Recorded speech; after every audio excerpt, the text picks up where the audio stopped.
Hey there everyone! Thank you so much for coming to my channel. So this video I really should have made a long time ago. I can't even believe I didn't make it. Shout out to the person who commented asking for this video. I'm going to talk to you about finding parking for your tiny house. Ooh. I got my handy notebook. And so, yes, I took notes for this one because there was even some things that I didn't know. And so that's why I am on my phone looking for it now so I can have it up and ready for you guys when I get to that section. Perfect. So, tiny house parking. It's literally like the hardest part of the tiny journey. After you found your money and you found your builder, you're like, okay, where am I going to put it? So that's what I'm going to talk about today. And something that I'm going to say at the beginning because it just needs to be said, everybody's parking journey is going to be different. So this is how, let me make sure this thing's even focus on me. So this is how my journey went, but that doesn't mean that this is how your journey is going to be. And these are tips and tricks to use, but whatever means necessary to find a parking spot, use that. Right. Okay, so notes. The most important thing to, I guess, remember is to always check your local zoning and your local county and state zoning laws, because they will be different from the state level and the county level, even city level. So just keep that in mind, because a lot of people, they'll text me, or I've even seen stories where they're like, well, if I just buy land, can I just put my tiny house down? No, you cannot. It's absolutely ludicrous. And I also should mention that we've got to talk about this in two different ways, right? So tiny house on wheels, also known as TOW, T-H-O-W, is going to be different than tiny house on foundation, also known as T-H-O-F, TOF. Alrighty? So I'll differentiate between the two. So yes, understand most counties you can't just buy land and plop your tiny house down on it, whether it's on wheels or on foundation. So on wheels, the reason why you can't do this is because technically your tiny house is an RV, and it's illegal in most counties to live in an RV full time. So that's why you can't just buy land and slap it down on there. Because it's like a temporary residence. So if you wanted to buy land, you are more likely going to look at a tiny house on foundation. And since it's on foundation, personally, I think it's a little bit easier. But the problem is that even on foundation, you've still got ridiculous regulations. Like, a lot of counties have a minimum square footage requirement, which is absolutely stupid if you ask me. And it's usually around 1,000 square feet. And then they've got building regulations, which is different than zoning regulations, so keep that in mind. Building regulations, and that's more like, oh, rooms have to be a certain size and this, that, up, down. So it's a bit ridiculous and crazy. So if you are looking for the real tiny, you are adamant on no, anything under 1,000 square feet, I won't go above, personally that's me, then we would need to be finding counties where they don't have a minimum square footage requirement. The county that I live in now, Hillsborough County, they don't have a minimum square foot requirement, so, but I'm not trying to live here, so two things. So remember those things, right? Minimum square footage requirement. And that's why you can't just build your tiny house on foundation. And I think that's really the biggest thing that keeps people from just building tiny house on foundations. And this, when I say tiny house on foundation, I mean you either build a tiny house on wheels but don't have any wheels and it's just on foundation, or the word is escaping me right now. A yurt would be considered a tiny house on foundation. Those ones can get pretty big though, so you might actually be able to meet the square footage requirement with a yurt. I don't know. Container homes would be considered a tiny house on foundation. SIPs, I forgot what SIP stands for. Something insulated panels. Yeah, something insulated panels, so you can build the whole house out of them. That's a tiny house on foundation. Yeah, or if you're just looking for an alternative way of living, you don't want to just build a whole big construction, but you don't mind going over that 1,000 square footage, you could try doing a shed conversion. You get the same alternative living feel, cheaper, and you still meet these ridiculous requirements. I'm convinced that these requirements are just there for money. Like, there's just no way in God's green earth that you could tell that you can like reasonably argue why a 1,000 square foot house is better than a normal, like, not a normal, Jesus, Alexis, than a house that's like 500 square feet. Like, it doesn't make sense. So yes, that's why you can't just park or build. But in terms of tiny house on wheels, finding parking.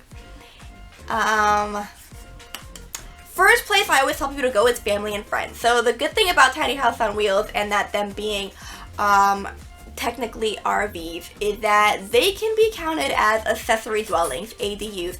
And a lot of counties have a rule that if you've already got a home on the property, then you can add an accessory dwelling and your tiny house can count as that.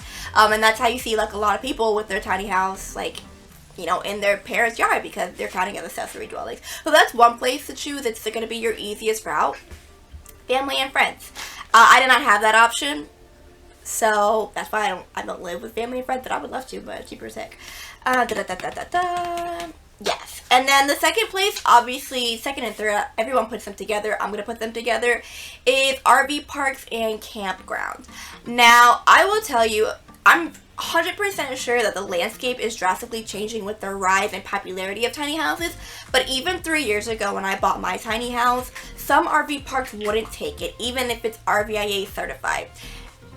Let me go off on this tangent. So RVIA certification is a certification you can get from your builder, or if you build it yourself, you can build it to these specifications, and that's exactly what it is. They certify your house as the same requirements they certify RVs with. There's another one, NOAA, I want to say, NOAA.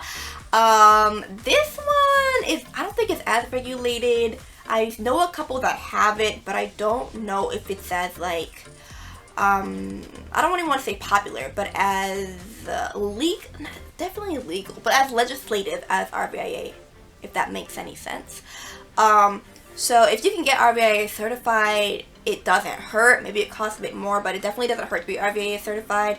I've never heard of anyone that got denied from RV park because they did not have RVIA certification, but I'm sure that it happened.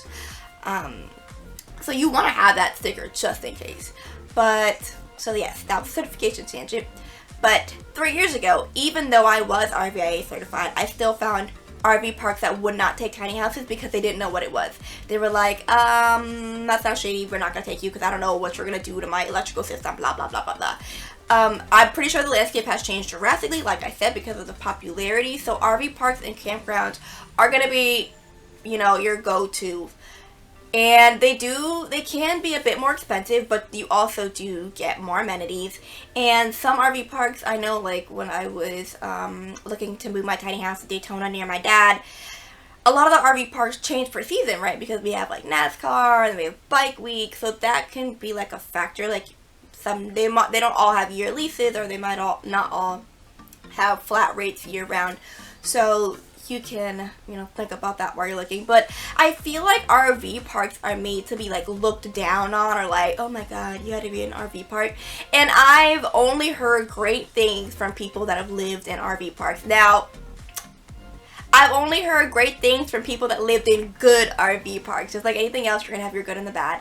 But it's really not that bad. I don't really think you notice how, like, the closeness, because I found, so I've got a toddler, so I'm always outside, but I found that a lot of the times, if you went tiny because you're an outdoorsy person, you're not going to be home very often. You're going to be outdoor exploring unless you're working. But if you didn't go tiny for that reason, you're probably still just going to be in your house like you normally would in a normal size house. So I don't really think anyone really notices the closeness. But that's just from my experience. But yes, RV parks and campgrounds are going to be your first place to look.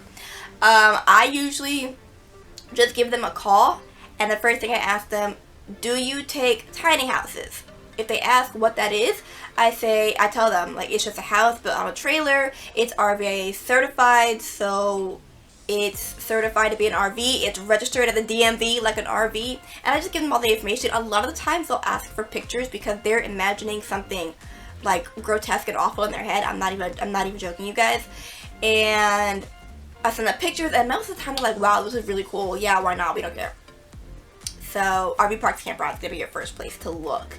And to do this, just Google and call around. Literally, it's like the easiest step after asking your family and friends. Tiny house communities is like another great place to park your tiny house. I just got lucky in that somebody was going to be building a tiny house community around me, and that's how I found mine. But if you Google tiny house communities, there's a lot. They pop up. It's just not every state has them just yet, but there's a lot. Like I've seen in California, Tennessee. What did I say? Tennessee? California, Texas. I think I've seen one in North Carolina. We've got like 4, I think, in Florida. And we got like 3 in Orlando, 1 here, 4 or 5 in Florida, 1 in the Villages. Artemis, stop that, please. Thank you. So we've got a couple in Florida. I want to say Oregon, and I think there's like another one, like Maryland or Maine or something like that. But if you Google tiny house communities or tiny home communities, you'll find them. And if you're willing to just move to that state, you know, there's that option. Arizona, I think. Yeah. So yeah, the thing about tiny house living is like, when you're really in it, when you really want to be in it, you just really have to be flexible, y'all. Like, you gotta be flexible. So yes, tiny house communities is an option. Now, let's say you do not, you're just like adamant, you're like, no RV park, and there are no tiny house communities around you, and you want to look for private, like, lot rentals. Some of my neighbors think that I'm crazy, but this freaking works, so do it. Craigslist, y'all. Check Craigslist. I know Craigslist has a bad name after Lifetime made that movie, The Craigslist Killer. I watched it when I was like 10, okay? I was afraid to. But Craigslist is a really, really great place, because the people that you will be looking for are like people more out in like out in the country. I'm just gonna say out in the country, because agriculturally zoned lots, they're a lot more like flexible with their zoning laws, mostly because when you're on like 5+ acres, I'm being generous here, 5+ acres, like nobody's coming out to find you to be like, is this illegal? And I'm not talking about buying, okay? This is just if you're trying to rent someone else, like you're trying to rent a spot on someone else's land. No one's coming out to check you. So, people use Craigslist. Alrighty? Check Craigslist. On Craigslist, you do not want to type in tiny house parking or tiny house anything, because again, it's not big yet. I would still try it, but I wouldn't, that's not what found me a parking spot when I used Craigslist. So I would just try it just to see if there's anything out there. But the keywords that you really want to try, write these down, are RV lot rentals, RV lot rentals short term, because keywords matter, y'all. RV lot rentals long term, RV parking, anything RV and parking, you're gonna want to try. And you're gonna get a lot of just like RV storage and boat storage and all this crap. Just filter through that mess, and you will find people that are that are looking for RV tenants, either because they're living on a farm and they've got the hookups and they just want the extra money. Could be like a couple in the city that have like big enough spot for an RV and they just need the extra income, things like that. Those people will post on places like Craigslist, so check there. Me and my sister lived on a horse farm for 6 months, because I keep saying horse farm and I don't know if that's right, but we lived on a farm and she had horses and they did trail rides for 6 months, and I found it on Craigslist. And I want to tell y'all to check Craigslist. Check Craigslist. I was on there every single day, because every day something changes. So definitely check Craigslist using those keywords, and you'll definitely find a farm with RV lot hookups, with RV hookups, just, you know, willing to work with you, like you will. And some even, like, some of the times, they don't even charge you. They're just like, you know what, I need help around the farm, or I need help in the gardens. I will pay you, no, I'll pay you, but I will not charge you for rent if you just help around. I knew someone that lived here for a little bit and then moved up to North Carolina because she found a deal like that. So, that happens a lot. Try that. Yes. Yeah, sorry if I'm, like, going so fast and mumbling. There's just so loud. I don't want this video to be too long. Another great resource or a place to find parking, and I don't think people think about this enough, but they need to. Tiny house Facebook groups. There are 2 types of people in tiny house Facebook groups. 3. People that really, really want to go tiny and will actually go tiny. People that really want to go tiny and won't actually go tiny, but they like to see the things. People that like tiny house living, don't want to go tiny, but have space for tiny houses. And those are the people that you want to connect with. So literally, you guys, I've seen it all the time. Just go join a bunch of tiny house Facebook groups, ones in your state, the country-wide one, as many as you feel comfortable joining, and then post. Be like, hey, land wanted, or hey, me, I'm looking for land in this place, this is what I would need, can anybody accommodate that? And sometimes people make like cute little infographics to go with it. But you will get replies. You will get replies, and yeah, I think it's just a great like resource, because, and these are people that are excited about tiny houses because they're in groups, so they're like not gonna be like, you know, mean about it. They want you there. So I'm gonna say though, if you find someone on Craigslist or in a Facebook group, obviously, y'all, I shouldn't have to say this, but the internet's full of people. Obviously, do your research on these people. If maybe ask for references from family or friends, if you're comfortable doing that. If not, buy a gun. I mean, be safe, because I have heard of horror stories where people found parking off Craigslist, or like they posted an ad in a Facebook group, and like the people were just like not okay. I think like one story, like the guy was just like super creepy and weird to the girl, and it's like, so do your due diligence. Like, I know that it's hard to find parking, and at some point you're just gonna be like, God, I'll take anything. But make sure you do your due diligence and stay safe, because it's better that your tiny house has no place to park and you have to store it than you end up in a very unsafe environment for you and your family. So be safe, but definitely still try Craigslist and tiny house Facebook groups. They're really, really great resources to find parking. Yes. So that's where you can find parking. I'm going to say it again, just like recap. Friends and family is the first place I would always search. RV parks and campgrounds are going to be your next best bet. Then you could try Craigslist to find people that are selling RV lot rentals. And what's that other thing I just said? Tiny house Facebook groups are a great place to find parking. Again, since HGTV and YouTube has made tiny house living so big, I'm pretty sure that finding parking is a lot easier now than it used to be, but it's still a challenge that we all face. And if you use these 4 methods and you still can't find parking, I don't know who you are, because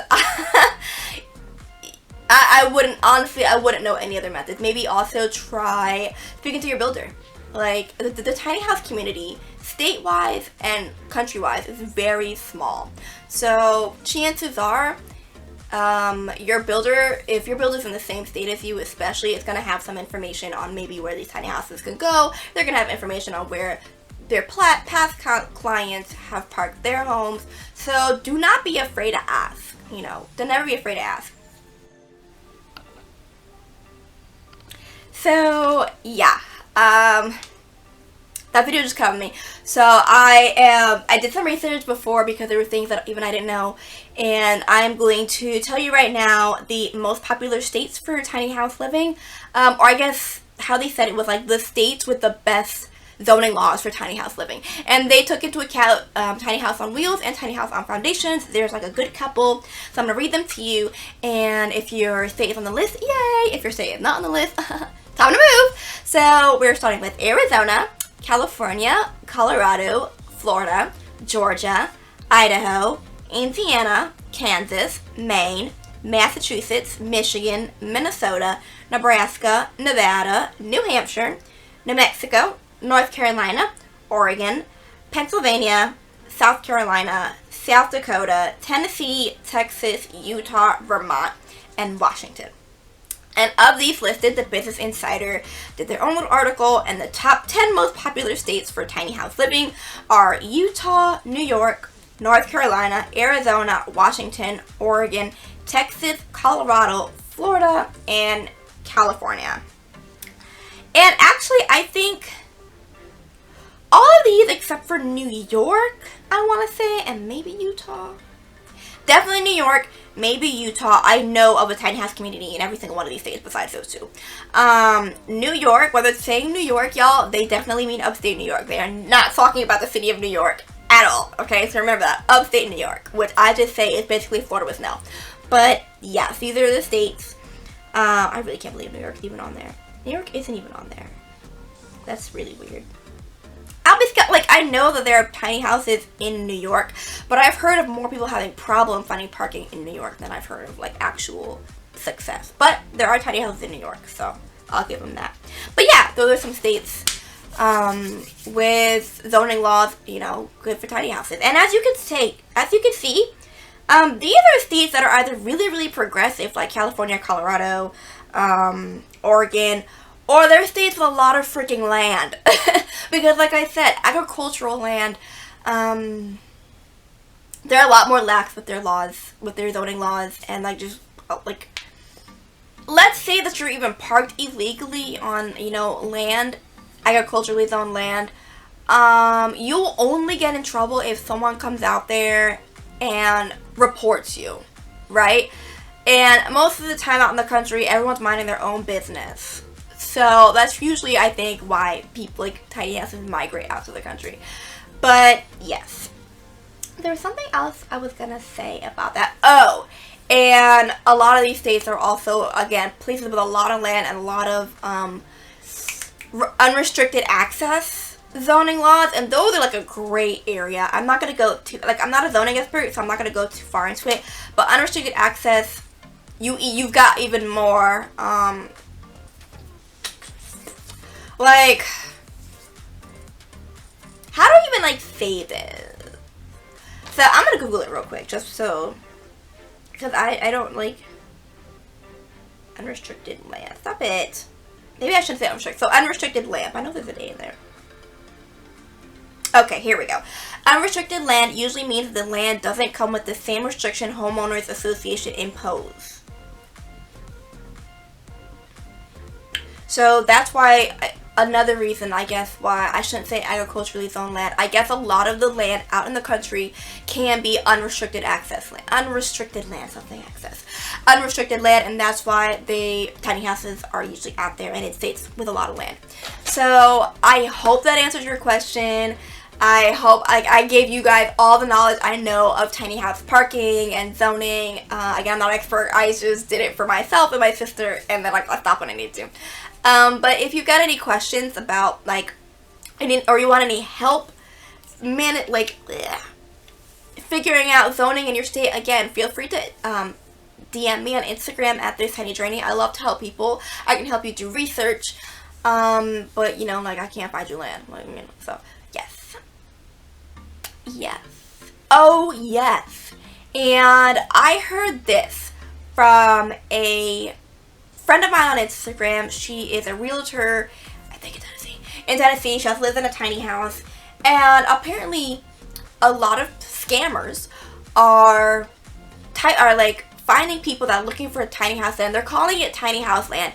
That really should be your first clue. If anyone lists something as tiny house zoned land, no, there's nothing zoned for tiny houses. There's unrestricted, so they can't tell you not to do it, but there's nothing specifically zoned for tiny houses. And mobile home zoning laws are actually different. That, like, you can't put your tiny house in a mobile home zone place. Like, they're different. It's ridiculous, but they're different. So, what was I saying? Oh yeah, some people are going around saying, "Oh, here, I've got tiny house land. All you gotta do is put a deposit on a credit card, and I'll get that through for you." And what ends up happening is they take your money and they don't even own the land, right? So please keep that in mind. Go through if you're looking for land and, you know, you're uncomfortable doing it yourself, go through a reputable real estate agent. Please, people, I know you don't want to give away the couple of the percent, but I'd rather give away a couple of percent than be out 33 grand. or $3,300. What am I saying? $3,300 for land that no one even owned. So use a realtor that you trust, and just be really diligent. Like, you know, be diligent. So that's all I know about tiny house broking. And this video was longer than I intended it to be, but it's a lot. It's going to be probably, after financing, finding the parking is the hardest, but like I said, it's getting a lot better because of the growth and popularity of tiny house living. So I hope this information was helpful to you. Again, if you have any more questions, always feel free to comment below this video or DM me on Instagram. I answer everything. So yes. Thank you so much for watching. I hope you have a great day. Blessed be.